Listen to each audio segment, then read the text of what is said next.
मेरे साथ में रिसाइड करिएगा। साथ में करेंगे, पीछे पीछे करेंगे? ठीक है।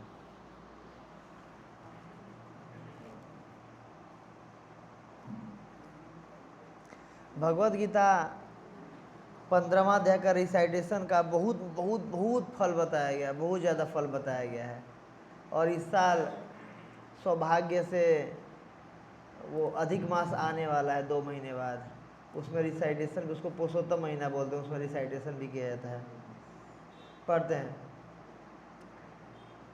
श्री भगवान उवाच ऊर्ध्वमूला यदा शाखा अस्वस्थम प्राहुरव्ययम। ठीक है, साथ में पीछे पीछे करेंगे, शब्दम से। ठीक है। ऊर्ध्वमूलः यदा शाखा अस्वस्थम प्राहुरव्ययम शब्दम से यस्य पर्णानि यस्तं वेद स वेदवेत् अधश्च ऊर्ध्वं प्रसिता तस्य शाखा गुणा प्रविद्या विषय प्रबाला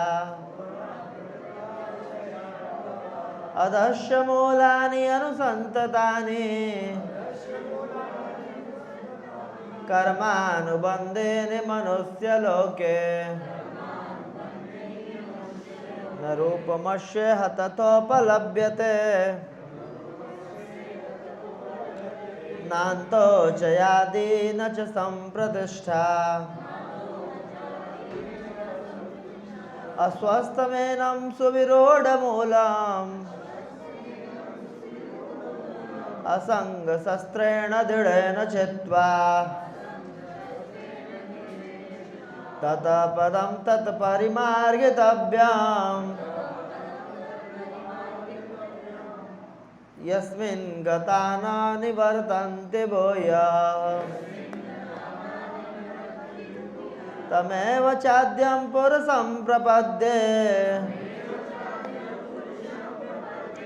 यतः प्रवृत्तिः प्रसिता पुराणे निर्माणमोहाजितसङ्गदोषा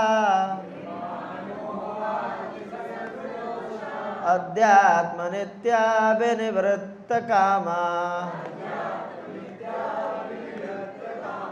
द्वन्द्व विमुक्ता सुखदुःखसङ्गये गच्छन्ति मूढा पदमव्ययं तत् न तत्र भासयते सूर्यो न शशाङ्कः न पावकः यद्गत्वा न निवर्तन्ते तद्धाम परमं मम ममैवांसो जीवलोके जीवभूतः सनातनः मनःषष्ठानि इन्द्रियाणि प्रकृतिस्थानि कर्षति शरीरं यद् अवाप्नोति यच्चापि उत्क्रामति ईश्वरः गृहीत्वैतानि संयाति वायुगन्धानि वासयत् श्रोत्रं चक्षुस्पर्शनं च रसनं घ्राणम् एव च अधिष्ठाय मनश्चायं विषयानुपसेवते उत्क्रामन्तं स्थितं वापि भुञ्जानं वा गुणान्वितं विमूढानानुपश्यन्ते पश्यन्ति ज्ञानचक्षुषा यतन्तो योगिनश्चैनं पश्यन्ति आत्मनवस्थितं यतन्तोऽपि कृतात्मानो नैनं पश्यन्ति चेतसा यद आदित्यगतं तेजः जगत् भासयते अखिलम् यच्चन्द्रमसि यच्च अग्नौ तत्तेजो विद्यमामकम् गामाविश्य च भूतानि धारयामि अहमोजसा पुष्णामि चौदसी औषधि सर्वा सोमो भूत्वा रसात्मका अहं वैश्वानरो भूत्वा प्राणिनां देहमाश्रितः प्राणापानसमायुक्तः पचामि अन्नं चतुर्विधम् सर्वस्य चाहं हृदि सन्निविष्टः मत्तः स्मृतिज्ञानपोहनं च वेदेश्च सर्व अहमेव वेद्यो वेदान्तकृतवेदविदेव चाहम् द्वभिमो पुरुषो लोके क्षरक्ष अक्षर एव च क्षरः सर्वाणि भूतानि कूटस्थोऽक्षर उच्यते उत्तमः पुरुषस्त्वन्यः परमात्मेत्योदाहृतः यो लोकं त्रयमाविश्य बिभर्ति अव्यय ईश्वरः यस्माक्षरमतीतोऽहम् अक्षरादपि चोत्तमः अतोऽस्मि लोके वेदे च प्रतितः पुरुषोत्तमम् यो मामेव सम्मूढो जानाति पुरुषोत्तमम् स सर्वविद भजति मां सर्वभावेन भारत इति गुह्यतमं शास्त्रम् इदम् उक्तं मया नघ एतद्बुद्ध्वा बुद्धिमान् स्यात् कृतकृतस्य भारत। हरे कृष्णा कृष्णा कृष्णा हरे हरे हरे राम राम राम हरे हरे। हरे कृष्णा। बहुत बहुत धन्यवाद आप सबका। तो अभी हम लोगों ने रिसाइट किया इसके श्लोकों को। 15वां चैप्टर, इसका नाम है पुरुषोत्तम योग। और पुरुषोत्तम का मतलब होता है जो पुरुषों में उत्तम है, अर्थात भगवान है कि नहीं। जो जगन्नाथ जी उनको पुरुषोत्तम बोलते हैं ना। और योग का मतलब होता है जोड़ना। और मतलब इसमें इतना योग हो गया, जुड़ गया।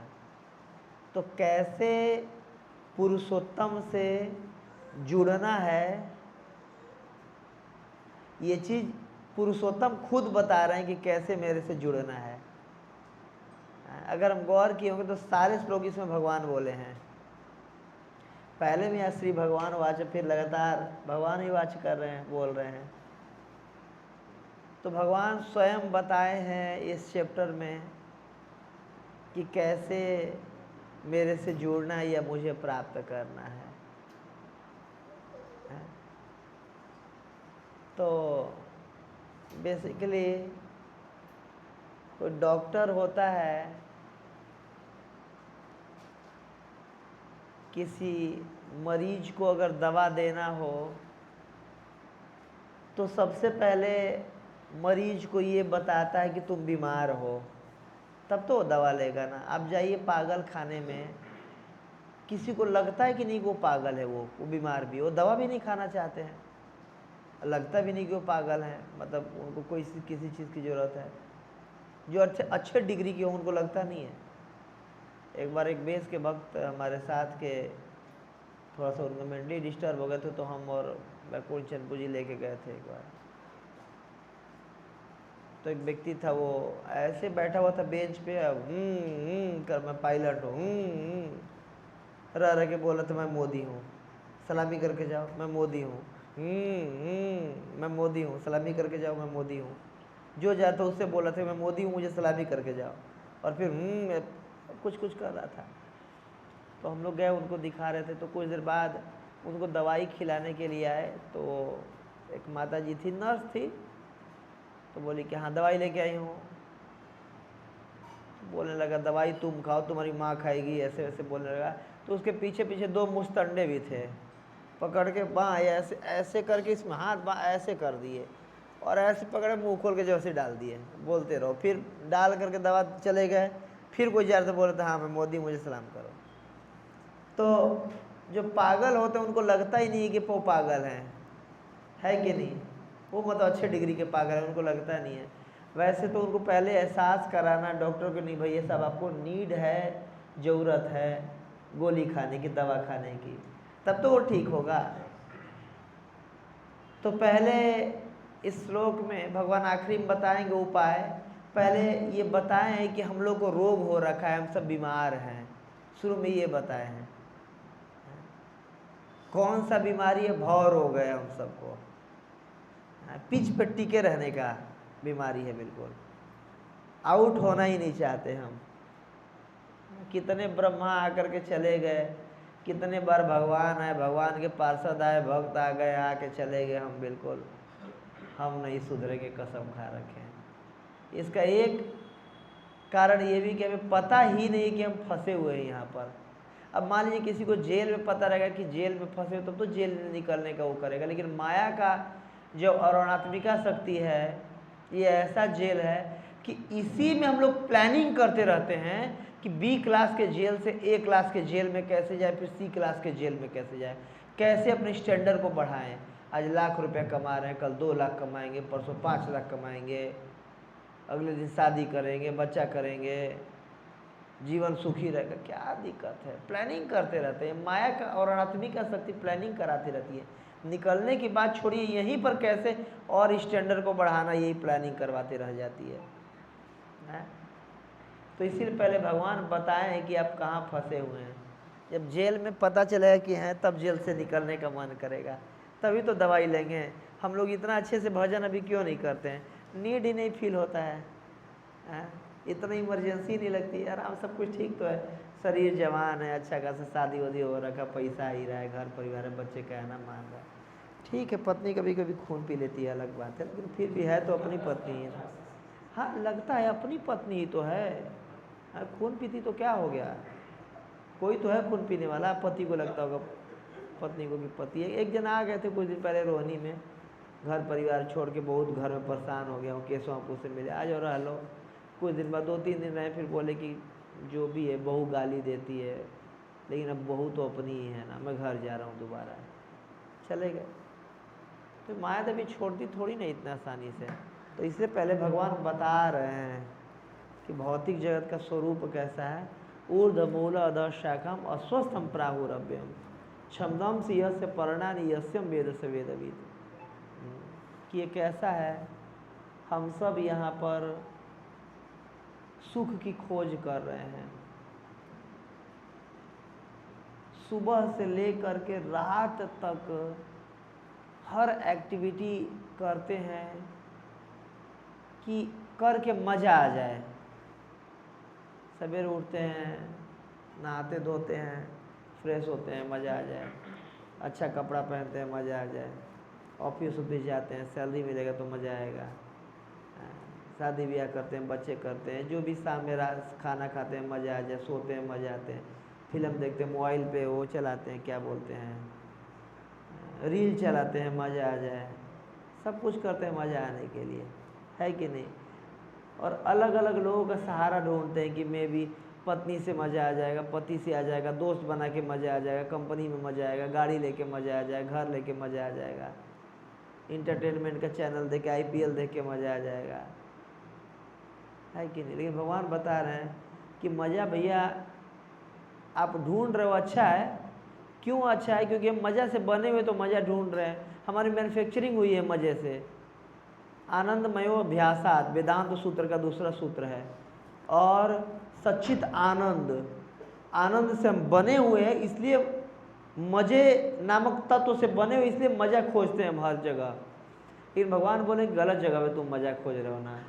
ऊर्ध्व मूलम अधः शाखा, जैसे पेड़ देखे किसी तालाब के किनारे उल्टा पेड़ होता है, देखें शाखा ऊपर की तरफ रहती है, ऊर्ध्व मूल, मूल जो जड़ है वो नीचे की तरफ है, और शाखा और जो जड़ें हैं ऊपर की तरफ है, और शाखा जो नीचे की तरफ है। ये ऐसा भौतिक जगत है। मतलब हम गलत जगह पे सही चीज़ ढूंढ रहे हैं। देखिए सुख पाना हमारा अधिकार है, ढूंढना हमारा अधिकार है, अच्छा कर रहे हैं, ढूंढ रहे हैं, लेकिन गलत जगह पे ढूंढ रहे हैं। और कितना ही प्रयास करते हैं अंततोगत्वा दुख मिलता है, फिर लगता है यार यहाँ मज़ा नहीं है, चलो कोई दिक्कत नहीं है, ये कम कर लेंगे तो मज़ा आ जाएगा पक्का।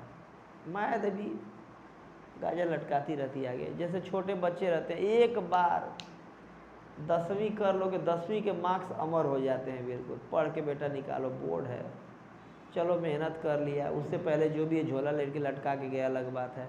11वीं 12वीं फिर कहीं, यही लाइफ तय करता है। एक बार अगर IT निकल गया, CA निकल गया ना, लाइफ तय करेगा। चलो मेहनत करके 2 साल कॉलेज में फर्स्ट ईयर के जो मार्क्स होते हैं ना, उसी के आसपास 4 साल तक आते रह जाते हैं। मेहनत कर लो एक बार, इसी के बेस पे इंटरनल मिलना है, 4 साल कर लिया, 2-3 साल और असाइनमेंट बना करके बस 4th ईयर मेहनत कर लो, एक बार प्लेसमेंट लग गया ना, बस चकाचक। मेहनत करके चलो प्लेसमेंट में बैठे, प्लेसमेंट नहीं पा गए, फिर कहेंगे अभी फ्रेशर हो, 1-2 साल थोड़ा मेहनत कर लो, इसके बाद सीनियर हो जाओगे तो बिल्कुल आनंद है। चलो जी 1-2 साल और मेहनत कर लिया। आप सब प्रोफेशनल आदमी हैं, सबको आइडिया होगा। इसके बाद जो थोड़ा पैसा आने लगा तब तक ब्याह हो जाता है, फिर बाल बच्चे, ऑफिस में बॉस चिल्लाएगा, दिन में बच्चे कहाँ करेंगे। तो कुछ ज़िंदगी प्लानिंग कराती रहती है माया देवी की, बस ये थोड़ा दिन का कष्ट है, ज़्यादा नहीं है, इसके बाद तो बिल्कुल आनंद है, आनंद है, आनंद है, आनंद है। ये बस थोड़ा दिन का कष्ट ले लो, फिर तो पक्का आनंद है। और ऐसे ही करके जीवन और जन्म जन्मांतर से निकलता जा रहा है। बस थोड़ा दिन का कष्ट है, अभी हो रहा है कष्ट ना, बाद में बिल्कुल मज़ा है। भगवान ठप्पा बना करके स्टाम्प लगा दिए, दुखालयम और अशाश्वतम, दुखों का घर है। और हर जीवात्मा हर परिस्थिति में दुखालय को सुखालय बनाने की योजना में लगा हुआ है। बस ये कर देंगे ना, जीवन बिल्कुल ठीक हो जाएगा। अरे भैया गलत जगह पे हो, ठीक करना है तो सही जगह पे जाओ, तब ठीक होगा, है कि नहीं भैया। तो यहाँ पर बोल रहे हैं ऊर्ध्व मूल अधः शाखम अस्वस्थम प्राहुरभ्यम, तो बहुत अस्वस्थ के बरगद के वृक्ष से इस जगत की तुलना किया गया है। छंदम से यस्य पर्णानि यस्यम वेद स वेदविद, और इनके पत्तियां हैं जो वेदों के छंद वगैरह हैं, मतलब कर्मकांड वगैरह बताएगा कि ये करो, ये करो, ये करो, ये करो, और सुखी हो जाओगे। लेकिन जितना पेड़ में पानी डालेंगे ना, उतना उसकी जड़ें मजबूत होती जाएंगी। मतलब जितना कर्मकांड करके सुखी रहने का प्रयास करेंगे इस जगत में, जितना सुखी रहने का प्रयास करते हैं उतना दुखी होते जाते हैं, और जड़ें मजबूत होती जाएगी, भगवान ये बता रहे हैं। लेकिन माया की ऐसी और अनादिका शक्ति है, भगवान आगे बताएंगे, समझ में नहीं आता है सबको। इसको समझने के लिए, इसीलिए जो रोज़ सुबह सुबह हम गाते हैं गुरुवाष्टकम, गाते हैं ना, क्या गाते हैं, गाइए। संसार दावान लली डलोका प्राणाय कारुण्य घना घनत्वं प्राप्तस्य कल्याण गुण अर्णवस्य वंदे गुरुः श्री चरणारविंदम। तो देखिए जो पहला श्लोक सुबह सुबह 4:30 बजे याद दिलाते हैं, ये पहला जो श्लोक ये माया तत्व को बताता है। गुरु की सबसे बड़ी कृपा है कि वो बताते हैं कि ये जगत क्या है, ये माया है क्या। संसार दाव अनल लीड लोक, ये जंगल की आग है, ये एक शाम का आग जल रहा है। एक इच्छा पूर्ति नहीं होती तब तक दूसरी इच्छा आ जाती है, और दूसरी पूर्ति होने से पहले तीसरी इच्छा। जंगल में कब आग लगी, कैसे आग लगी, किसी को नहीं पता। कब से इस जंगल में इस यहाँ आग लगी हुई इच्छाओं का, अलग अलग इच्छाएं कब से आ रही है कुछ नहीं पता। कैसे बुझेगा कुछ नहीं पता, कब खत्म होगा कुछ नहीं पता। तो ये बताना माया है कि गुरु की सबसे बड़ी कृपा है, पहली कृपा है। याद दिलाते हैं, गुरुदेव आपको प्रणाम करें, आपकी कृपा से पता चल पाता है कि हम माया में है। ये जानना, पहले जानेंगे तब तो सीरियस होंगे निकालने के लिए, और जितना जानेंगे उतना संबंध ज्ञान क्लियर होगा, और जितना संबंध ज्ञान क्लियर होगा उतना ज़्यादा भजन में हमारी रुचि आएगी, उतना अच्छे से भजन करेंगे, उतना ज़्यादा हम ईगर होंगे कि हाँ निकलना है, सच में फंसे हुए हैं, बहुत टाइम हो गया फंसे हुए, हे भगवान निकालिए अब, है कि नहीं। जितना संबंध ज्ञान क्लियर होगा उतना ही डीपली हम प्रार्थना कर पाएंगे कि हे राधिका रमन जी, सच में मैं फंसा हूँ, प्लीज़ निकालिए। आप नहीं निकालेंगे तो कौन निकालेगा। और माया आपका बहुत प्रबल है, प्लीज़ हेल्प मी। इसके लिए तभी डीप में प्रार्थना हो पाएगा जब हम वो करेंगे, समझेंगे कि सीरियस में फंसे हुए हैं और इमरजेंसी है निकलने की। यस पढ़िए, कोई अर्थ पढ़े।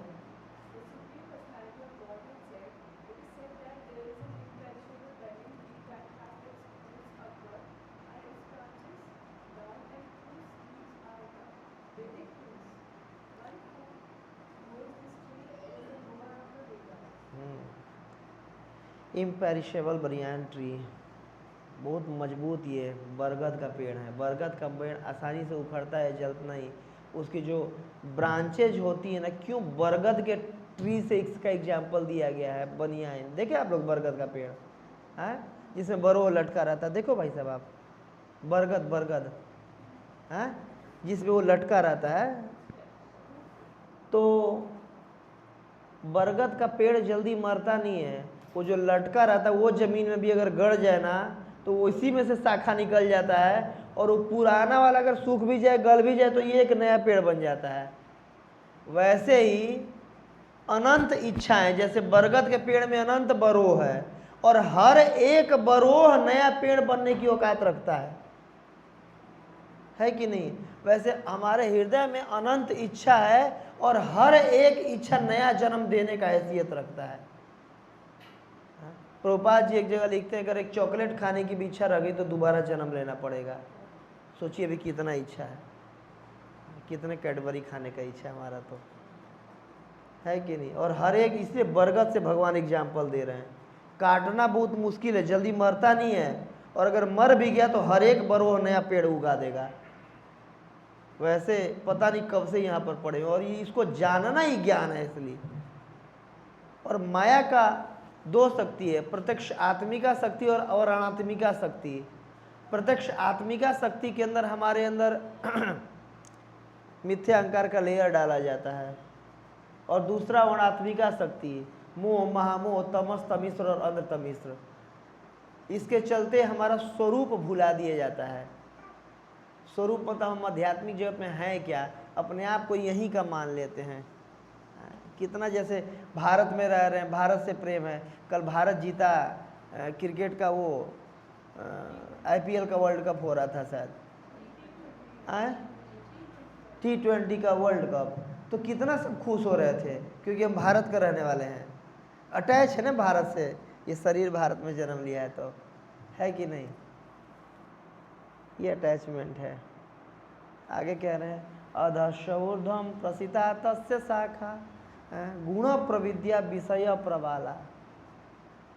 अब भगवान और डीप में जा रहे हैं कि कैसे ये वृक्ष है और कैसे हम फंसे हुए हैं। कि अधश ऊर्ध्वम प्रसिता तस्य शाखा, अध नीचे भी और ऊर्ध्वम ऊपर, चारों तरफ इसकी शाखाएं फैली हुई है। माया का जंजाल हर जगह है, जहाँ पर जाएंगे ये बिलबोर्ड देखेंगे, ये कार ले लो, एक कार ज्यों खरीदोगे तुरंत एक माता जी आके बैठ जाएगी कार में, ड्राइव करोगे, ऐड दिखाते हैं। अरे भैया ऐसे होता क्या है, ऐड करके कितना, मतलब इंद्रियों की इंद्रिय विषय चारों तरफ फैले हुए हैं, जैसे बरगद बुद्ध बड़ा है वो चारों तरफ फैला हुआ है। भगवान उपमा अलंकार से अलंकृत कर रहे हैं इसमें, प्रसिता तस्य शाखा गुणा प्रविद्या विषय प्रवाला। और गुणों के अनुसार अलग अलग व्यक्ति को अलग अलग विषय दिखते हैं। कोई सतोगुणी होगा ना तो प्राकृतिक सीनरी से बहुत अटैच होगा, वो कितना अच्छा वादियाँ हैं, कितना अच्छा सुर ताल है, कितना अच्छा ये गुणगान है, ये गाना है, सुरों से वो होगा। कोई रजोगुणी होगा तो लड़कियों से होगा, अपोजिट जेंडर सेक्स से होगा, वो कितना रोड पे कहीं भी चल उसको लड़की दिख जाएगी, कितनी सुंदर है, कितना अच्छा लग रहा है देखने से। या कोई रजोगुणी स्त्री होगी उसको पुरुष दिखेगा, और कोई तमोगुणी होगा उसको आलस नींद बहुत प्रेम होगा, यार चलो ये अरे यार सो लेते हैं एक बार, कितना अच्छा रजाई है, कितना मजा आएगा सोने में, हाँ कर लेंगे, आराम से करेंगे, बाद में करेंगे, अभी सो लेते हैं बस। जो जिस गुण का होता है उसको उस गुण के विषय वस्तु अट्रैक्ट करते हैं। हर जैसे जो सतोगुणी बिल्कुल चीज़ रहेगा ना वो उतना ज़्यादा सेक्सुअल डिजायर से अट्रैक्ट नहीं होगा, नहीं ज़्यादा आएगा, इम्पल्स नहीं आएगा। जो रजोगुणी होगा इससे होगा। कोई सतोगुणी होगा प्राकृतिक चीज़ों से बहुत अट्रैक्ट होता है, वो नेचुरल सीनरी से, नेचुरल ब्यूटी से, सुर से, ऐसे करके उससे अट्रैक्शन होता है, कविताओं से, ऐसे ऐसे टाइप में। तो गुण प्रविद्या विषय प्रवाला, अलग अलग गुणों को लेके जन्मे हैं और उसके अनुसार विषय वस्तु मिल जाता है जिससे वो गुण अट्रैक्ट हो रहे होते हैं।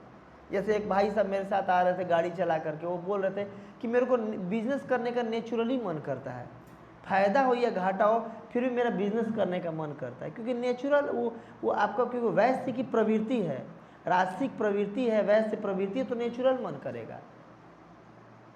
भगवान जैसे गीता में कह रहे हैं अर्जुन को, अर्जुन तुम घबराओ मत, तुम दैवीय गुणों को लेकर जन्म लिए हो। तो ये आदमी कहता है ना कि नेचर सिग्नेचर नहीं बदलता है, तो लेके आदमी एक्चुअली पैदा होता है उसको, नेचर को। प्रभुपाद भागवतम में लिख रहे हैं one who is real hero who can change his nature. जल्दी बदलता नहीं है, नहीं बदलता है जल्दी, और नेचर के अकॉर्डिंग हम एक्ट करते हैं। गीता में बोल रहे हैं भगवान 3:27 में ना, प्रकृति क्रियमाणी गुणे कर्माणि सर्वश अहंकार विमूढ़ आत्मा कर्ता अमिति मन्यते, कि सब कुछ प्रकृति के गुण करते हैं। एक्चुअली प्रकृति क्रियमाणानि गुणे कर्माणि सर्वशः, सब कुछ प्रकृति के गुण एक्चुअली में कर रहे होते हैं, और हर जीवात्मा को लग रहा है कि मैं चौधरी हूं, मैं कर रहा हूं। पिताजी कहते हैं अगर मैं तुम्हें नहीं पढ़ाया लिखाया होता तुम गधे रह जाते, तुम कुछ भी नहीं होता तुम्हारा, बनते तुम ब्रह्मचारी, दिल्ली नहीं भेजता तो तुम्हें। आम डायलॉग था हमारे घर में ये, क्योंकि ऐसा नहीं है, अगर एक बाप के 5 बेटे, पिताजी तो चाहते हैं कि सबको पढ़ा लिखा के बहुत वो कर देना, क्या सबका एक तरह का नसीब होता है? नहीं ना, जो जैसा लेके जन्मा रहता है वो खुद ही नेचुरली उधर हो जाएगा। नेचुरली लेके जन्मा है भाई वो विद्या, आप नहीं, उसका ऐसा प्रारब्ध, जन्म का क्या प्रारब्ध वो होता है, मतलब नियम, कर्मणा देवनेत्रेण जंतु देहु पपते प्रविष्टा स्त्रियम उदरम पुंसो रेत कणाश्रय 10:3-31 भागवतम में भगवान बोल रहे हैं। कर्मणा देवनेत्रेण, अपने कर्मों के अनुसार देवताओं के भगवान के नीचा में, प्रविष्टा स्त्रियम उदरम, उस पर्टिकुलर स्त्री के उदर में पहुंचाया जाता है पुंसो रेत कणाश्रय, पुरुष के वीर्य के द्वारा। तो उसका ऐसा कर्म था कि आपके जैसे पिता मिलने थे और वैसे माता मिलने थे।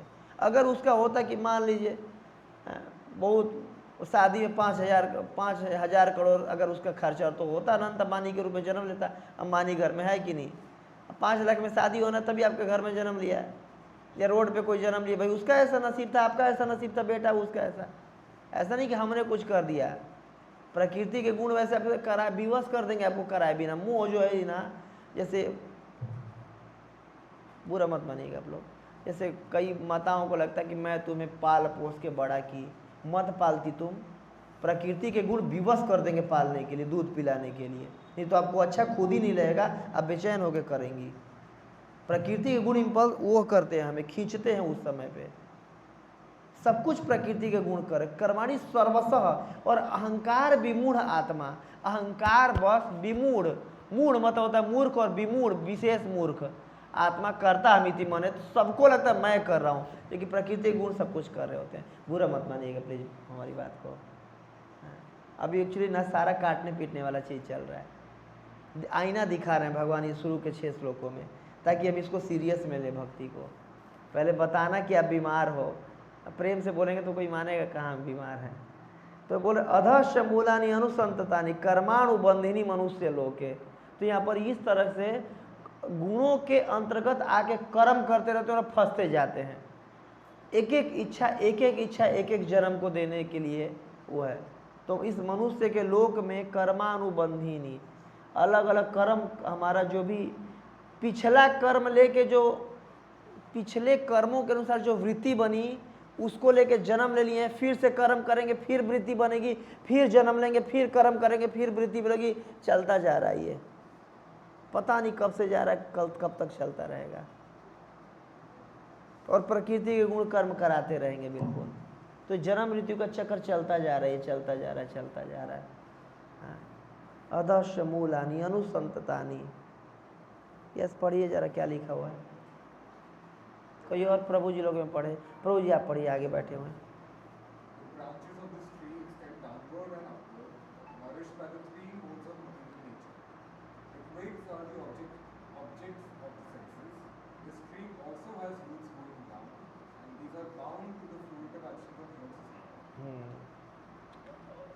फंसे हुए कि ये करूँगा तो सुखी होऊंगा, ये करूँगा तो सुखी होऊंगा। अरे जो भी करिएगा कर्म बंधन में फंसिएगा, और कर्म बंधन रहेगा तो दोबारा जन्म मिलेगा, दोबारा माता के घर में जाएंगे, पुनरपि जन्म पुनरपि मरणम में चक्कर में पड़े रहेंगे।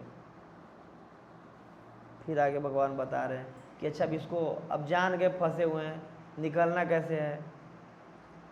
आगे बता रहे हैं न रूपमस्य ततोपलभ्यते नान्तो च आदि न च संप्रतिष्ठा अस्वस्थमेनं सुविरूढ़ मूलम असंग शस्त्रेण दृढ़ेन छित्वा। शस्त्रेण दृढ़ेन छित्वा, एक ही उपाय है, ज्ञान के तलवार से काट दो उसको। मान लीजिए एक धागा लिए, उसको गांठ बांध दिए, फिर से गांठ बांध दिए, फिर से गांठ बांध दिए, फिर से गांठ बांध दिए, एक ही पे गांठ बांधे जा रहा है। खूब मोटा गांठ बांध दिए, लो खोल दो, खुलेगा वो नहीं, वो कटेगा। तो ऐसे इतना गांठ बंध गया है ना यहाँ पे, अलग अलग जन्म में अलग अलग गांठ बंधे हुए, गांठ अब खुलेगा नहीं, ये कटेगा गांठ।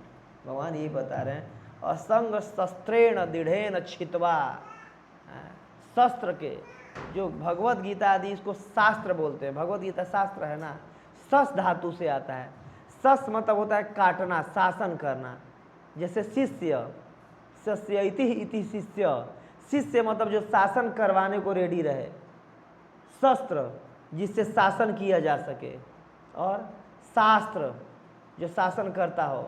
सास, बहु सास वाली सास, वो भी सस धातु से आया है, जो बहू पे शासन करे। हाँ, सेम संस्कृत में ये शब्द रूप है। सस, शासन करना। जिसको देख के सांस रुक जाए उसको बोलते हैं सास। एक लेख बता रहे थे प्रभु जी, अब तो ऐसा नहीं है। कल मैं बता रहा था, एक क्लास में यही बता रहा था, तो बोल रहे थे कि माता जी कि नहीं, अब बहू को देख के सास की सांस रुक जाती है कि नहीं। कल एक प्रभु जी ले गए थे प्रशांत विहार में, तो वहाँ पर माता जी अचानक से बोले, पर नहीं पूजी अब ऐसा नहीं होता है, अब बहू को देख के सास की सांस रुक जाती, पता नहीं कब जेल में करवा दे कंप्लेन करके, जो भी है भगवान है।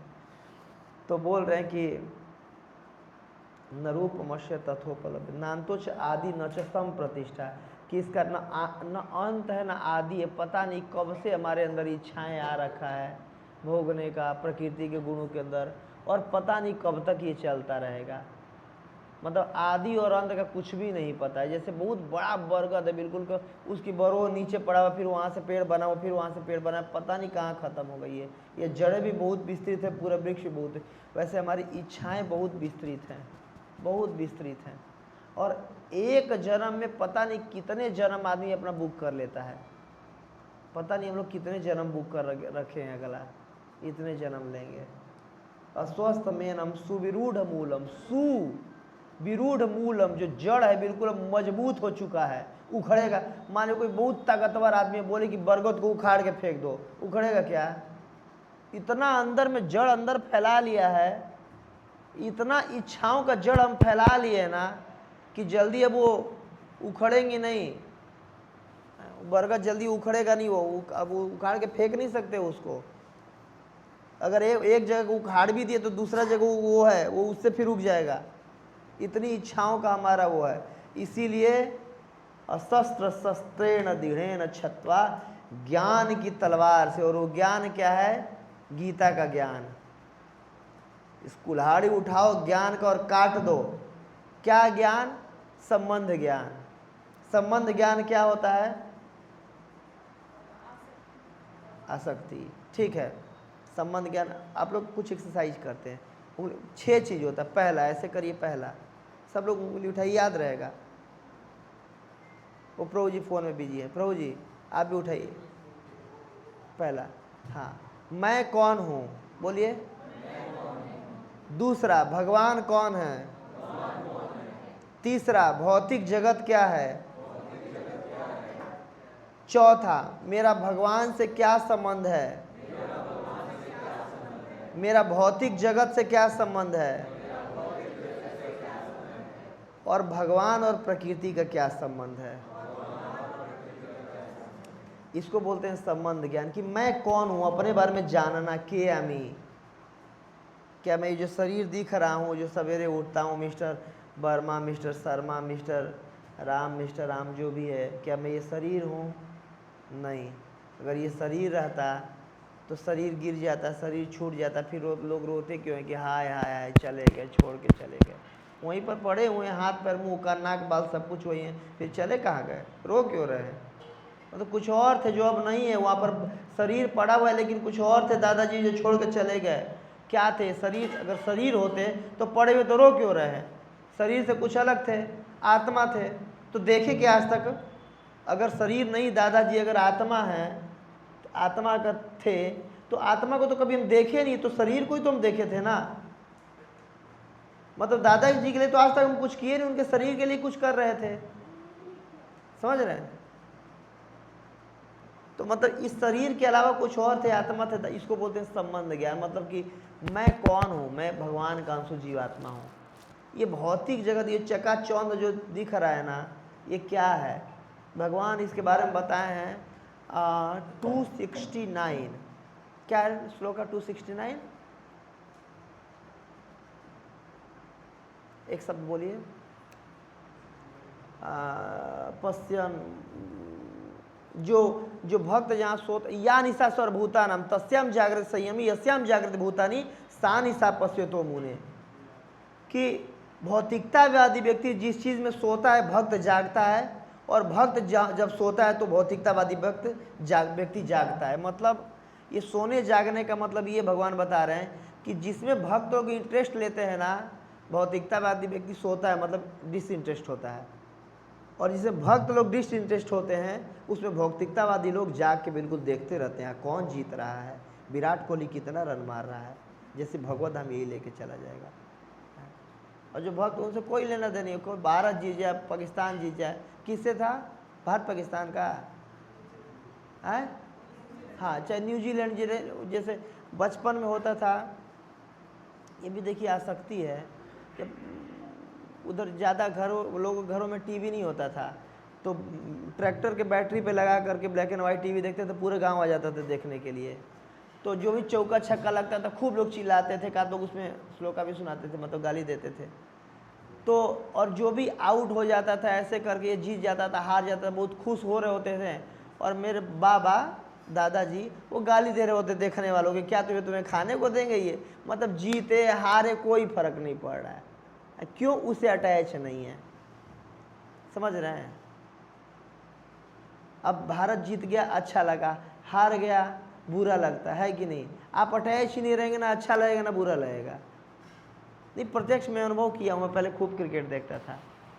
अब हारे जीते, आग लग जाए, मर जाए, कोई फर्क नहीं पड़ता है। क्यों? अटैचमेंट।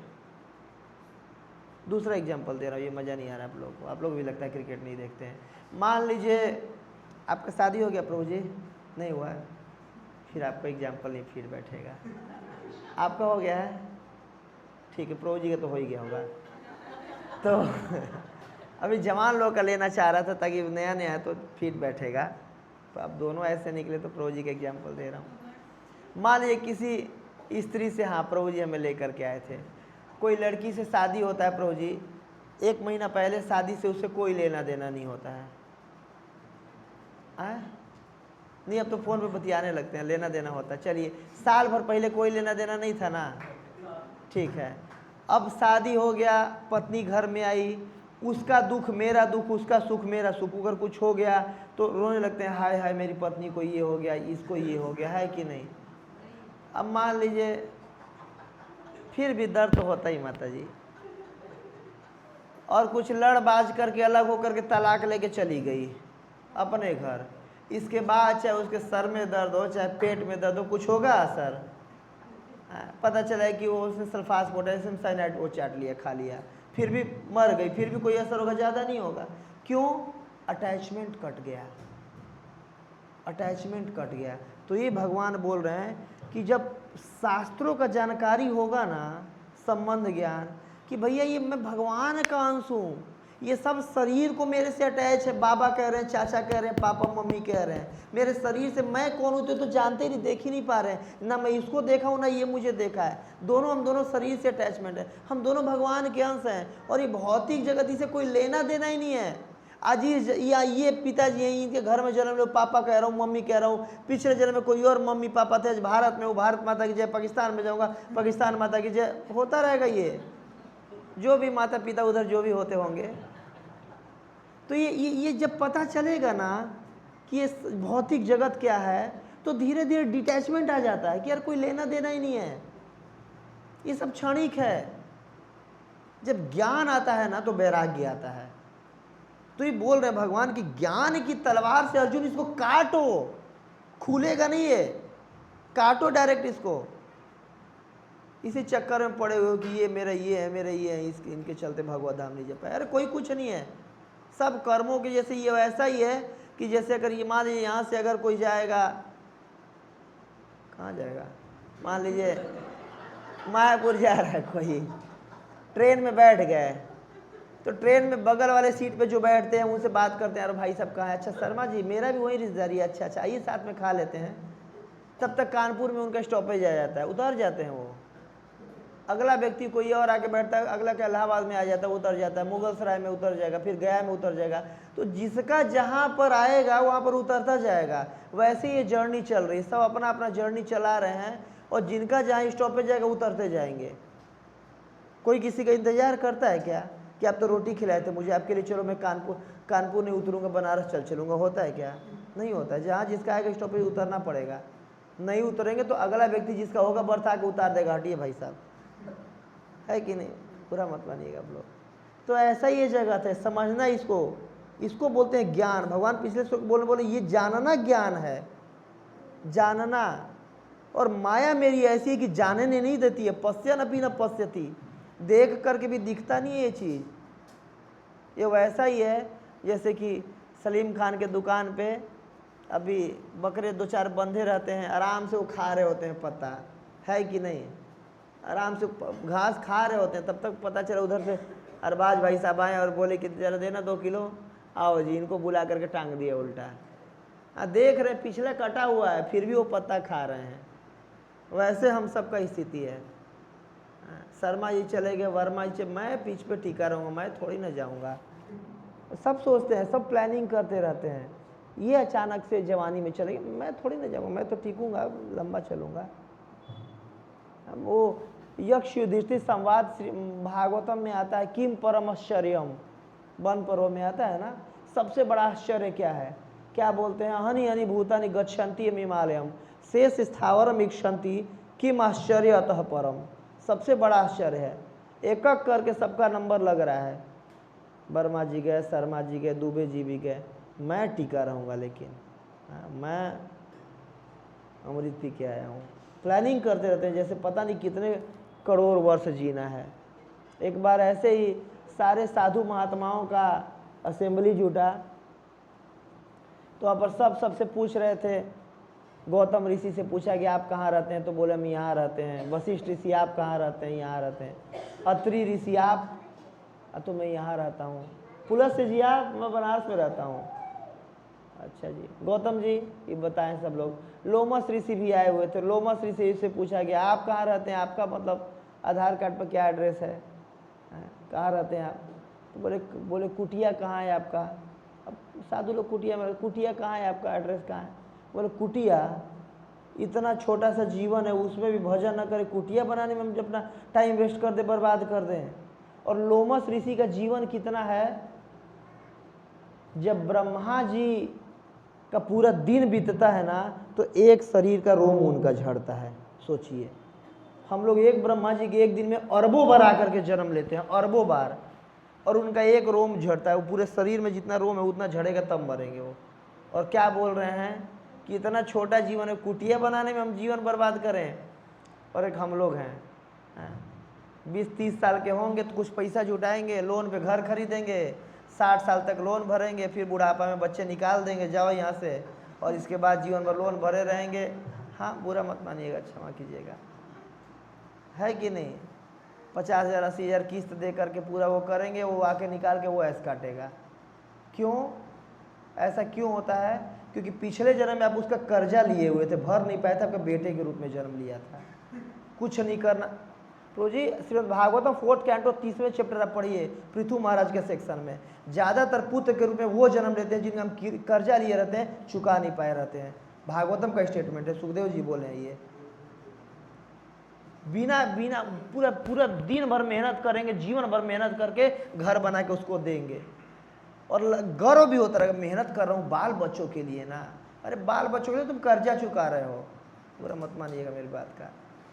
प्रकृति के गुण विवश कर देते हैं उसके लिए करने को। एग्जैक्टली आप उतना ही दे के जाएंगे जितना पिछले का लिए रहेंगे, उसको चुकाएंगे आप मेहनत करके दिन रात, तो उसको दे के जाएंगे घर, और नहीं बुढ़ापा में फिर निकाल भी देते हैं आज के डेट में। तो जब इसको जानता है ना, जब ये चीज़ें दिखती है, इसीलिए शास्त्र के चक्षु से देखो इन चीज़ों को।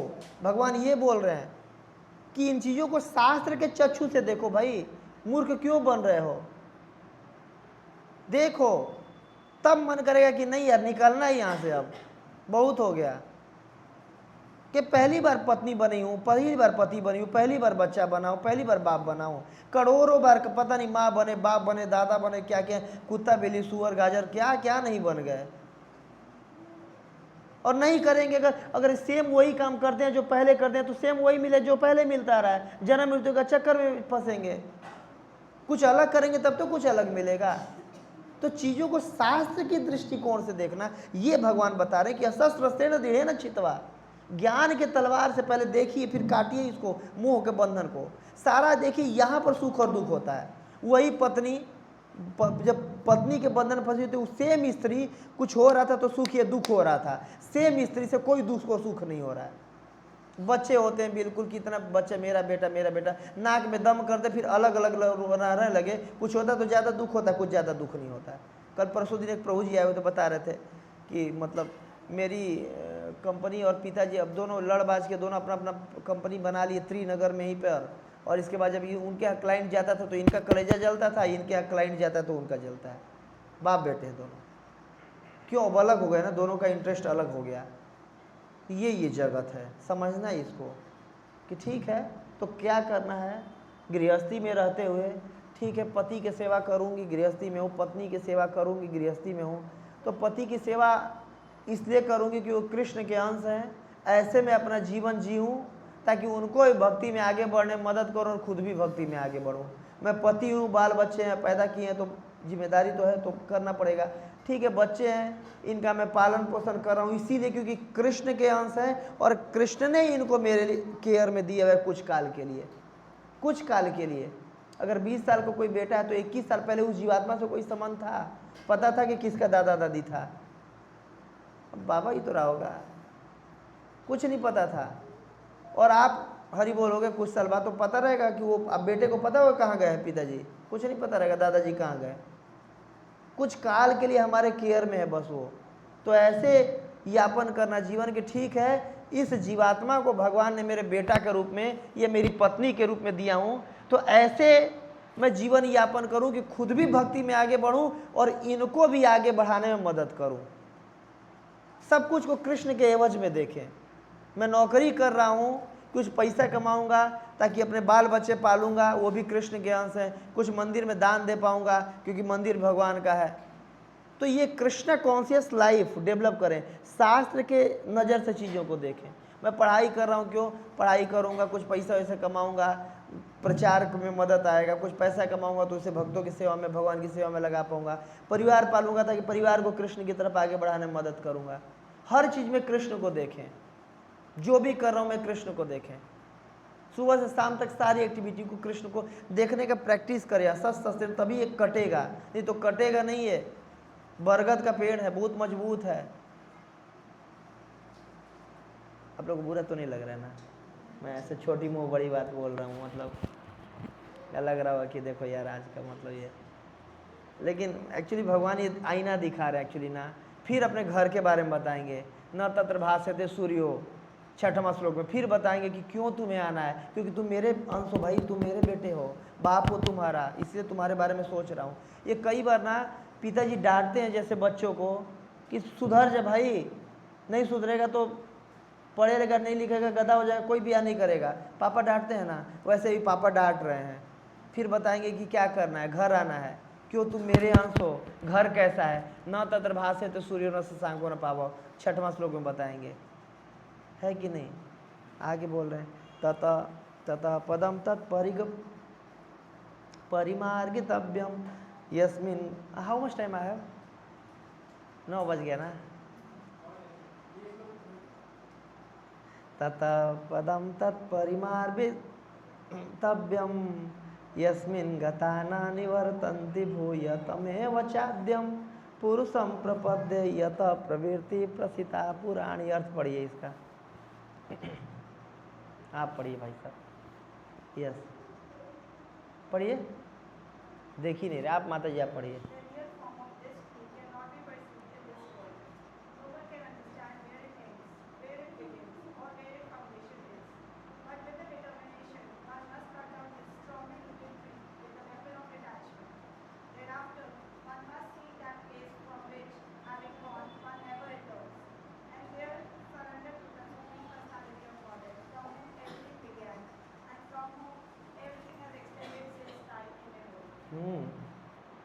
एक्चुअली जब तक यहाँ से फेडअप नहीं होंगे ना, मन नहीं भरेगा ना, तब तक स्पिरिचुअलिटी के अच्छे सीकर नहीं रहेंगे। जैसे भागवतम 11 कैंटो बोला गया, तस्मात् गुरु प्रवर्तते जिज्ञासु श्रेय उत्तमम शाब्दे परेच निष्णातम ब्रह्मणि उपसमाश्रितम। गुरु की शरण में जाना चाहिए। तस्मात् तब, कब, जब भौतिक भोग करने की इच्छा खत्म हो जाए ना तब। तो ये बोल रहे हैं पहले डिटैचमेंट अपने अंदर लाइए। कैसे? बट विद डिटर्मिनेशन, डिटर्मिनेशन लाना पड़ेगा पहले। जैसे कि हम लोग, जैसे निर्जला एकादशी होता है, निर्जला एकादशी में पानी पीते हैं कि नहीं? नहीं। प्यास लगता है कि नहीं? लगता है, लगता है, लेकिन पीते नहीं हैं। माता जी पानी पी रही हैं, क्यों? डिटरमाइन रहते हैं, नहीं पीना है आज पानी। एकादशी में अन्न खाने का मन करता है कि नहीं? करता है। डिटरमाइन रहते, अन्न नहीं खाना तो नहीं खाते हैं ना। वैसे डिटर्मिनेशन, जब दृढ़ता होता है ना तब कोई नियम पालन होता है। तो बोले डिटर्मिनेशन से डिटैचमेंट लाइए, और जब अंदर से डिटैच होंगे ना तब जाके कृष्ण से अटैच होना चाहेंगे। मतलब जब रसगुल्ला मिल रहा होगा तब जाके लड्डू का टेस्ट छूटता है। या मान लीजिए 50,000 रुपये का नौकरी छोड़ेंगे कब? जब लाख रुपए कहीं मिल रहा होगा तब, तभी तो स्विच करेंगे ना। तो पहले डिटैच होइए यहाँ से, फिर कृष्ण में अटैच, या कृष्ण में जितना अटैच होंगे उतना जगह से डिटैचमेंट आता जाता है। तो आगे बोल रहे हैं यहाँ से अब ये डिटरमाइंड हो जाना है कि अब निकलना इस जन्म में। बहुत फसावट हो गया, जन्म जन्मांतर में यही कर रहा हूँ, शादी बाल बच्चे ऐसे करके, यही करके, नौकरी चाकरी सब में यही फंसा हुआ हूँ, अब इस जन्म में निकलना है बिल्कुल, ये डिटर्मिनेशन। इसके बाद फिर भगवान बोले one must seek that place, फिर जाकर के भगवान के चरणों का आश्रय सीख करना है कि हे भगवान अब छोड़ के, क्या एक गाना गाते हैं ना, तुम्हारा शरण लेनु सब एकुले उकुले मुई दोनों दोनों त्यागिनु, कि सब कुछ त्याग करके दिलु तिलांजलि दे के आया हूँ भगवान आपके चरण कमलों में। अगर आप छोड़ दीजिएगा तो कहीं का नहीं रहूँगा ना, तो छोड़े रहेंगे ना, तब डर रहेगा कि हे भगवान आप छोड़ दीजिएगा तो कहीं के नहीं रहूँगा। ऐसे लगता है छोड़ भी दीजिएगा कोई दिक्कत नहीं, दूसरा जगह तो पकड़ ही रखा हूँ ना, अभी क्या घाटा होगा। तो उतना वो नहीं आएगा, डिटर्मिनेशन नहीं आएगा, डिटर्मिनेशन। तो इसीलिए मतलब बिल्कुल कि भैया फंसना नहीं है। तो जो जिस आश्रम में हूँ, ब्रह्मचारी आश्रम में हूँ, गृहस्थ आश्रम में हूँ, अब जो करूँगा कृष्ण के लिए करूँगा, कृष्ण के लिए करूँगा सब चीज़। पत्नी का सेवा इसलिए करूँगा कि कृष्ण की अंश है वो, बेटे का सेवा इसलिए करूँगा कि कृष्ण की अंश है। भक्त बनाने का प्रयास उनको करता रहूँगा।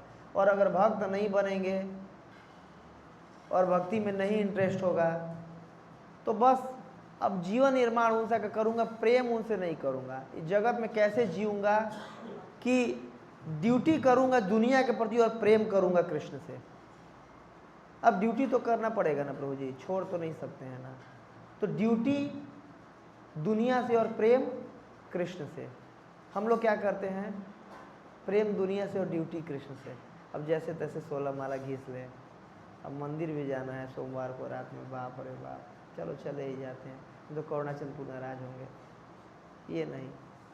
जैसे कि रूप गोस्वामी को महाप्रभु बोले थे और रघुनाथ दास गोस्वामी को भी 2 जगह बोले हैं महाप्रभु, कि जैसे कोई घर में स्त्री होती है, अगर उसका पूरा किसी पर पुरुष से अगर चक्कर होता है तो क्या करती है, पति का सेवा अच्छे से करती है, सास ससुर का अच्छे से करती है, बिना बोले गरम रोटी बना के देगी। क्यों, पता ना चल जाए ना इनको। लेकिन चिंतन पर पुरुष का चलता रहेगा, सेवा परिवार की, चिंतन पर पुरुष का, वैसे करना है। सेवा परिवार का करना है लेकिन चिंतन पर पुरुष कृष्ण का करना है, प्रेमी का करना है।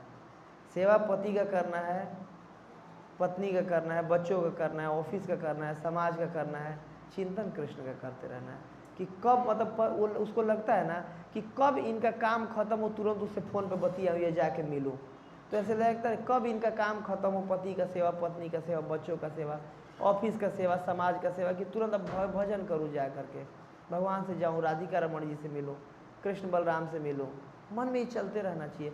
कब सामाजिक ड्यूटी ख़त्म हो, बाल बच्चे बड़े हो जाए, पत्नी उनके सहारे, कब ड्यूटी ख़त्म होगी, फुल टाइम बस कृष्ण का सेवा में लग जाऊँ, है कि ये अंदर से चलते रहना चाहिए कि अब ये जगह सुहा नहीं रहा है। और जब पता चल जाएगा, मान लीजिए आपके घर में कोई बेटा है, पता चलेगा आपको कि मेरा बेटा नहीं है, मतलब किसी और का बेटा बस घर में रखी हुई, तो उसको सेवा करने का ज़्यादा मन करेगा नहीं। अब बस करेंगे बस। वैसे कि सब पर आए हैं एक्चुअली, कुछ समय के लिए है, जहाँ इनका टिकट आएगा वहाँ उतरेंगे, कोई किसी के लिए नहीं रुकता। तो ठीक है, अपना ड्यूटी करेंगे, लेकिन चिंतन होना चाहिए कि कृष्ण का, हे भगवान आपका माया ऐसी है, फंसा हुआ हूँ और सब कुछ रियल लग रहा है, सब रियल लग रहा है। कैसे, प्रभुपाद जी इसको समझाने के लिए हरे कृष्ण चुनौती पुस्तक के 4थे चैप्टर में समझा रहे हैं कि हम सब जैसे घर में आराम से सो रहे होते हैं, रात में सपना देख रहे होते हैं, सपना में आराम से बिल्कुल घूमने गए हैं, कहीं शिमला गए हैं, कुल्लू मनाली घूमने गए हैं, बहुत सारा पत्नी है, गर्लफ्रेंड है, बहुत पैसा अमीर आदमी है, बड़े बड़े नौकर चाकर सेवा कर रहे हैं, बिल्कुल पार्टी सार्टी कर रहे हैं, आराम से मज़ा आ रहा है। तब तक उठा देता, हरि बोल प्रभु मंगल आरती का टाइम होगा, उठो। उठते हैं, देखा अच्छा बंकर पे, बेड पे नीचे सोया हुआ ज़मीन पे, होता है कि नहीं। तो ज्यों उठते हैं त्यों क्या लगता है, अरे यार सपना था। अब उसमें क्या दुखी होकर छाती पीटने लगते हैं कि हाय हाय, कि अभी तो अरबपति था, अभी रोडपति हो गया हूँ, कुछ नहीं है, कितना अच्छा था, सब कुछ चल रहा था यार। रोते हैं क्या, नहीं दुख नहीं होता, एक सपना था टूटा, सब फॉल्स था। हमें ही पता फॉल्स था, बस सपना था, वो रियल नहीं था। रियल में मंगल आरती जाना, लेट होगा तो महामंत्र लिखना पड़ेगा। सपना में वो स्विट्जरलैंड घूम रहे थे। कुछ गम होता है, क्या होता है, एक सपना था। जो रियलिटी में आते हैं लगता है कि एक सपना था, टूट गया, चलो कोई दिक्कत नहीं है। वैसे ही वो 1-2 घंटा का सपना था, उसको सपना मान लेते हैं, और ये थोड़ा लंबा सपना चल रहा है, 20 साल, 50 साल, 60 साल, 70 साल का। और ज्यों शरीर छूटेगा ना, त्यों लगेगा ओह एक और सपना टूटा। सपना में जैसे वहाँ पर खूब सारी पत्नी थी, बच्ची थी, प्राइवेट जेट था, सब कुछ था, वैसे यहाँ पर पति होंगे, समाज होगा, सब कुछ। एक और सपना टूटा। अब उनसे कोई रियलिटी में नहीं थे, वो रियलिटी में नहीं थे, एक सपना ही था, बस टूटा। बस ये थोड़ा लंबा सपना है, इसीलिए उसको रियल मान लेते हैं। वो थोड़ा छोटा सपना था, इसलिए उसको फॉल्स मान के बैठे हुए हैं, है कि नहीं? तो इसी शस्त्र थसे न दिए न छितवा, ज्ञान की चक्षु से देखें, तब जाके भगवान का शरण ले पाएंगे। और शरण लेने का क्या क्वालिफिकेशन होगा, अगले श्लोक में बताएंगे। निर्माण मोहा जित संग दोषा, बहुत सुंदर श्लोक है अगला, वो करुणाचंद जी पढ़ाएंगे। उनके अंदर वो गुण है, मेरे अंदर वो गुण नहीं है। अभी मोह में हूँ और दोषों के संग कर रहा हूँ, और कामनाएं भी भरी हुई है, द्वंद्व में भी हूँ, सुख दुख से इफेक्ट भी होता है, और मूड भी हूँ। इसीलिए प्रभु जी इन सबसे ऊपर हैं। प्रभु जी अगला श्लोक बताएंगे। अच्छा, तो भगवान के शरण में भगवान बोल रहे तब खोजो मुझे और आओ। तो भगवान के शरण में आने का क्या क्वालिफिकेशन होना चाहिए? What should be qualification? क्या सबको जैसे मान लीजिए IIT में एडमिशन लेना है तो JEE फिर मेंस या एडवांस क्रैक करेंगे, अच्छा उसमें परसेंटाइल लाएंगे तब तो एडमिशन होगा? कोई ऐसे थोड़ी ना हो जाएगा। तो वैसे मुझे प्राप्त करो तो क्या क्वालिफिकेशन होना चाहिए? तो भगवान ये क्वालिफिकेशन बता रहे हैं 8 चीज़। ये अगर क्वालिफिकेशन होगा तो तुम मुझे प्राप्त कर लोगे। या जब ये होगा तो स्वयं डिटैचमेंट आ जाएगा जगत से। हैं क्या बोल रहे हैं? निर्माण मोहा, मोह से ऊपर उठना। मोह अपने पराये में भेद कराता है। ये मेरा बच्चा है, ये मेरा बच्चा नहीं है, ये मेरा काउंसलियर। बताओ क्या हुआ? अच्छा बर्थडे है, माला पहना, मेरा काउंसलियर नहीं है, ठीक है, हरे कृष्णा, हैप्पी बर्थडे, ठीक है। ये क्या है? निर्माण मोहा। हाँ, मोह है, अपने पराये में वो जो कराता है, इससे ऊपर उठना पड़ेगा। जित संग दोषा, जीतना पड़ेगा संग दोष को, गुणों का संग। सतोगुण, रजोगुण, तमोगुण में हमेशा हम रहते हैं, गुणों से ऊपर उठना पड़ेगा। एंड प्रभुपाद लिख रहे हैं भागवतम 6 कैंटो में कि गुणों से ऊपर आदमी कैसे उठता है? जब गुरु के आदेश को पालन करता है ना, तो गुणों के हाँ गुणों के, गुरु के आज्ञा को पालन करते हैं जब ना, गुरु के अंडर में जब काम करते हैं, सेवा करते हैं, तो गुणों के ऊपर, गुणों से हम ऊपर उठ जाते हैं। नहीं तो जगत में कोई नहीं उठ सकता है। जब गुरु जी डंडा लेके अगर रहे ना, तो उठने का थोड़ा बहुत चांस बनता है। लेकिन जब कोई डंडा लेके खड़ा रहे ना, तो बुरा लगता है कि क्यों गड़ा, मतलब क्या ही बताऊँ। जैसे कोई काइट, पतंग जब उड़ता है, धागा से ऐसे बांधते उड़ाते रहते, कितना अच्छा उड़ता है। तो पतंग को लगता है क्यों गर्दन में बांध रखे, ऐसे बार बार खींच दे रहे हैं, मतलब उड़ने का। बोले छोड़ो, उड़ने दो आराम से, बार रख के रस्सी खींच दे रहे हो, बुरा लगता है। ठीक है, रस्सी छोड़ दो, काट दो, उड़ जाएगा, गिर जाएगा। वैसे है ये, गुरु का आदेश वैसे खींचते रहते हैं, बुरा लगता है, लेकिन छोड़ देंगे ना तो गिर जाएंगे हम, है कि नहीं? क्योंकि अगर गुरु जी आदेश देंगे, मान लीजिए मन, दुनिया में सबसे टफ चीज़ यही होता है, अपने थॉट को सरेंडर करना दूसरे के थॉट के आगे।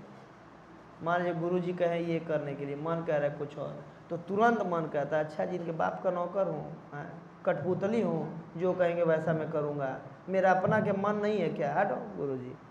सबसे टफ चीज़ है ये चीज़, अपने थॉट को त्यागना। इसी को शरणागति कहते हैं, जो भक्तेर प्राण, भक्ति का प्राण है शरणागति। और शरणागति में सबसे टफ होता है अपने थॉट को त्यागना, गुरु के थॉट के आगे, है कि नहीं प्रभु जी? मन तुरंत बीच में आके खड़ा हो जाता है ना, कि उनका मन हमारा मन नहीं, जो करेंगे वही करूँगा। हाँ करिए, फिर गुणों से ऊपर उठ जाएंगे। नहीं करेंगे, गुणों में फंसे रहेंगे, कि मन तो हमेशा नीचे ही लेके जाएगा ना। मनः परम कारणम अवमनंती संसार चक्रे परिवर्तयति। अवंती ब्राह्मण बोल रहे हैं ना, श्रीमद् भागवतम 11 कैंडो में, उद्धव गीता में भगवान बोल रहे हैं, नायम जनों में सुख दुख हेतु न देवतात्मा ग्रह कर्म काला मनः परम कारणम अवमनंती संसार चक्रे परिवर्तयेत यत्। मेरे दुखों का कारण कोई नहीं है, ना ग्रह है, ना कर्म है, ना ये काल है, ना कोई रिश्तेदार हैं, ना और लोग हैं, ना और कोई जीव जंतु है। कौन है? मनः परम कारणम अवमनंती। मन है जो बार बार फंसाता रहता है।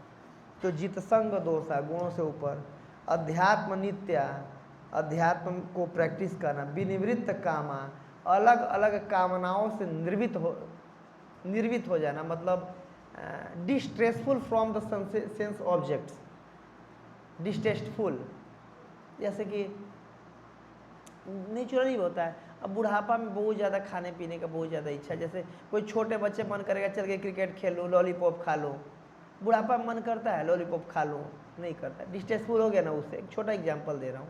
वैसे चीज़ों से अब डिस्टेस्टफुल हुए कि अब बस बहुत इंद्रिय तृप्ति कर लिए, अब नहीं करना है। जन्म जन्मांतर से इंद्रिय तृप्ति कर रहा हूँ, बहुत गुलाब जामुन खा लिया, अब नहीं खाना है। हालांकि आसान नहीं, मैं भी सोचता हूँ, फिर भी खा लेता हूँ, लेकिन इसका प्रैक्टिस करना है कि बहुत इंद्रिय तृप्ति कर लिया, अब नहीं करना है। बहुत मतलब नहीं तो इसका कोई अंत नहीं है ना। और जैसे कि पैसा कमाना, ठीक है, कभी तो एक लिमिट बनाना चाहिए कि ठीक है इतना कमा लिया, अब हो गया इतना, या फिर इतना बस कमाना है मुझे, नहीं तो क्या उसका कोई अंत है? श्रीमद् भागवतम 8th कैंटो में 3rd चैप्टर में बोल रहे हैं बलि महाराज को, वामन देव भगवान, किसी एक व्यक्ति को ना दुनिया का सारा ऐश्वर्य, सारी स्त्री और सारा स्ट्रेंथ दे दिया जाए, एक व्यक्ति का मन नहीं भर सकता है। सारा ऐश्वर्य दे दिया जाए एक व्यक्ति को, लो जी, सारा शरीर में बल भी दे दिया जाए, और सारी दुनिया की स्त्रियां एक व्यक्ति को भोग करने को दे दिया जाए, मन भर जाएगा क्या?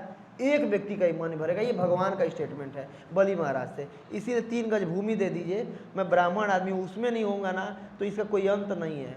ये तो ये प्राप्त कर लूँ, ये प्राप्त कर लूँ, ये प्राप्त कर लूँ। अब कोई भी जीवात्मा पहली बार आता है जगत में, उसको ब्रह्मा का पोस्ट मिलता है। किसका? ब्रह्मा। क्या नाम है आपका? अंशुल ब्रह्मा।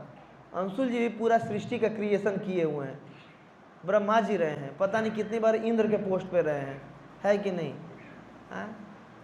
डाउट है आपको? 9th कैंटो भागवतम में लिखा हुआ है कि पहली बार जीवात्मा आता है तो ब्रह्मा का पोस्ट मिलता है। हम सब पूरा क्रिएशन किए हुए हैं, और तब नहीं संतुष्ट हुए तो अब क्या कमा के ब्रह्मा जी से ज़्यादा कमा लेंगे? बुरा मत मानिएगा हमारी बात का, कि उनसे बड़ा पोस्ट हो जाएगा, तो अब कहाँ से संतुष्ट हो जाएंगे?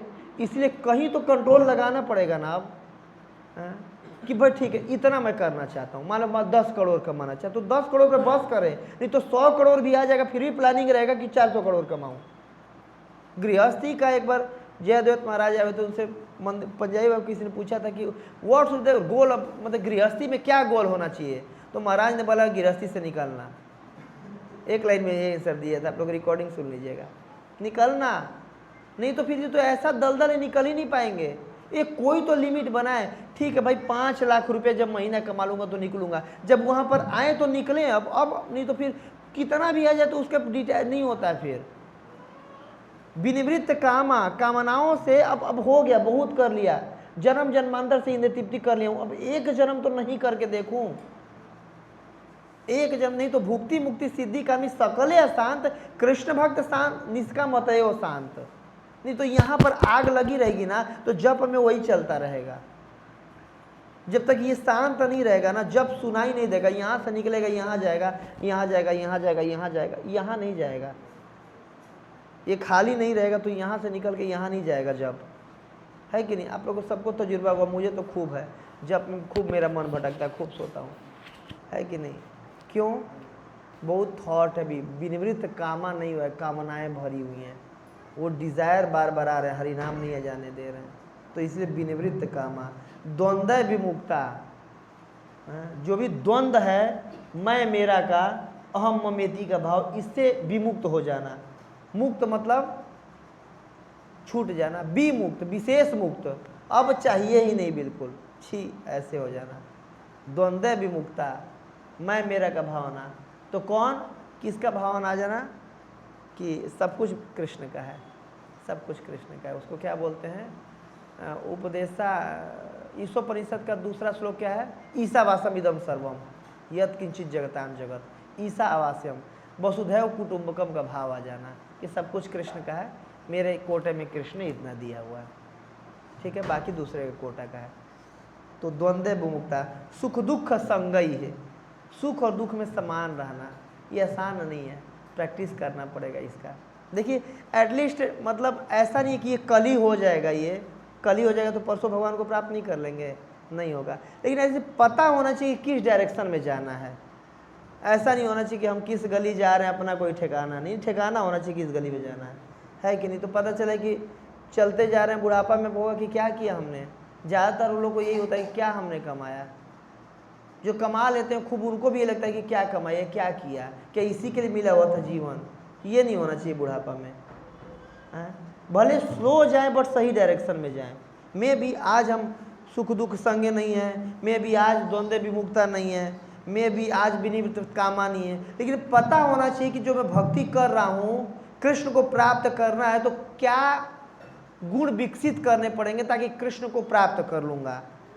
पिछले में बताया ना भगवान कि प्राप्त करो मुझे, ये गुण बताएं और ये गुण प्राप्त करते ही अपना घर का एड्रेस देंगे, यहाँ आ जाओगे तुम। न तत्र भास्यते सूर्यो, वहाँ पर सूर्य चंद्रमा की जरूरत नहीं पड़ती है। और यद गत्वा न निवर्तन्ते, एक बार जो यहाँ पर आ जाएगा पुनर्जन्म विद्यते, दोबारा नहीं जाएगा, वो लौट करके नहीं जाना पड़ेगा। तो कुछ तो क्वालिफिकेशन होना चाहिए ना आने का, ये क्वालिफिकेशन है। गच्छन्ति मूढ़ा पदमम अव्ययम तत्, तो अगर ये अगर होगा तो पदम पद प्राप्त करेंगे जो कि अव्यय है। अव्यय है मतलब खर्चा नहीं होता, अव्यय है। ये जो पद है यहाँ का, ये सब व्यय पद है। व्यय मतलब जीरो हो जाना है, कितना भी कमा लीजिए, कितना भी कमा लीजिए। क्या होते हैं बड़े आदमी है, क्या नाम है उनका, ट्रम्प नहीं, हाँ चलिए कोई भी ले लीजिए, मुकेश, मुझे छोड़ के सब अमीर ही हैं। तो डोनाल्ड ट्रम्प हैं या मुकेश अंबानी जी हैं। अंबानी जी का क्या गारंटी अगले जन्म लेंगे तो इतना ही पैसा रहेगा उनके पास, कोई गारंटी नहीं है ना। भगवान बोले मृत्यु सर्व अरश्य अहम, सब कुछ जीरो कर दूंगा मृत्यु के टाइम पे। छाती ठोक के भगवान बोल रहे हैं, 10वें चैप्टर में बोल चुके हैं, सब जीरो कर लूँगा, कमा लो, देखता हूँ कितना कमाते हो, इकट्ठा कर लो तुम। सिकंदर जब मरे थे तो अपने जो सेनापति को बोले थे, हाँ कि जब मैं मुझे समाधि देना, मकदुनिया में समाधि दिया गया तो मेरे हाथों को बाहर रखना। तो पूछा था क्यों, ताकि सिकंदर महान पूरी दुनिया पे वो करना चाहते थे और खाली हाथ गए थे वो। तो जाना खाली हाथ है, इसीलिए उतना ही करे जावत अर्थ प्रयोजनम, जावत अर्थ प्रयोजनम। नहीं तो एक फिल्म का डायलॉग था, पता नहीं क्या फिल्म था, अगर बेटा लायक है तो धन की क्या जरूरत, और बेटा नालायक है तो धन की क्या जरूरत है कि नहीं।